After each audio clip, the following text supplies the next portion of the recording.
Commonly, people assume we knew each other in the Navy because we're a Navy duo writing these books. But we actually met as writers. So we were both post-service. We were both writing individually, and we met at a writer conference for our genre of thrillers.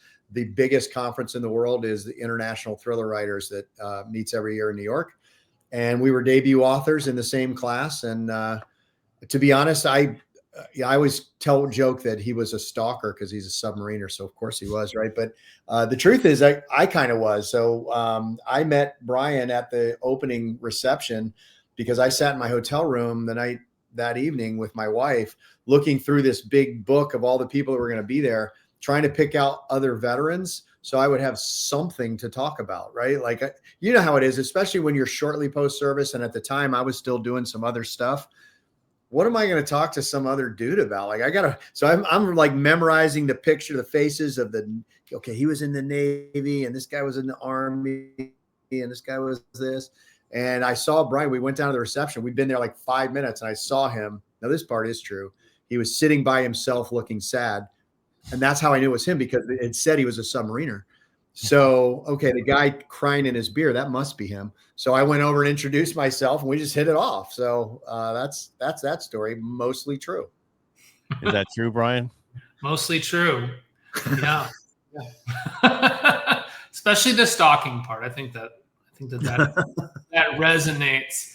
You know, what's great about sort of post war on terror is that you have a whole community of military folks, veterans that, you know, transitioned out of the military, going to civilian life. A lot of them are entrepreneurs. A lot of them have stories to tell. And so, you know, Jeff and I are not unique. We're not the only guys that showed up at the ITW conference. I mean, you have Don Bentley and Jack Stewart, and there's dozens of other guys who have, you know, exited the military, but now are storytellers and professional storytellers for a living. And it's become a great community of veteran storytellers, and sort of we bring the same ethos that we brought to our military service to this community of storytellers, where we support and lift each other up. And it's been quite a journey. How long have you guys been writing? I'm going to go with Jeff. I've been writing. So my story is a little different than Brian's. I've literally been writing my whole life. So I can't remember not writing. Like when I was a little kid, I was writing stories based on, you know, fan fiction for my favorite TV shows.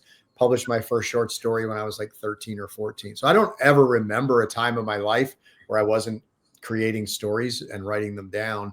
I started writing novel length stuff and thinking, well, maybe I could actually be a novelist, probably 15, 18 years ago, something like that, 20 years almost maybe now, and got a couple of books published before I met Brian. And then our career really took off after we started writing together. And that was when I was able to be more of a full-time writer. And that's all we do now.